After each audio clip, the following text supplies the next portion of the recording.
Abel Kiprotich kutoka Kitale, kaunti ya Trans Nzoia, amejishindia jumla ya shilingi 800,000 katika kampeni ya Rubani wa Mapenzi kwenye Shabiki.com.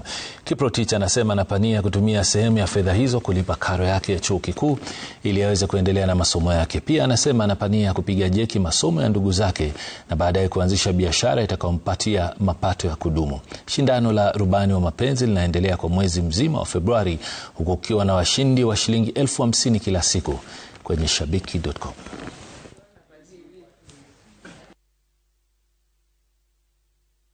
Nahisi kufurahi kwa sababu nimejaribu kwa muda, nimeona watu wakifurahia.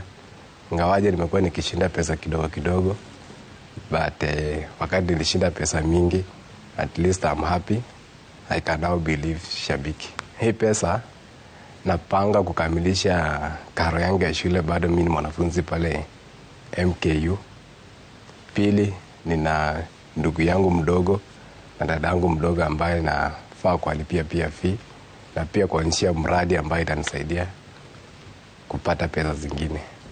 Shabiki ni mchezo nzuri, lakini pia nasema cheza kwa responsible na usi give up. Leo ni mimi, kesho ni wewe. Huwezi, wanasema kwamba ya Mungu ni mengi, ya kuku ni mayai.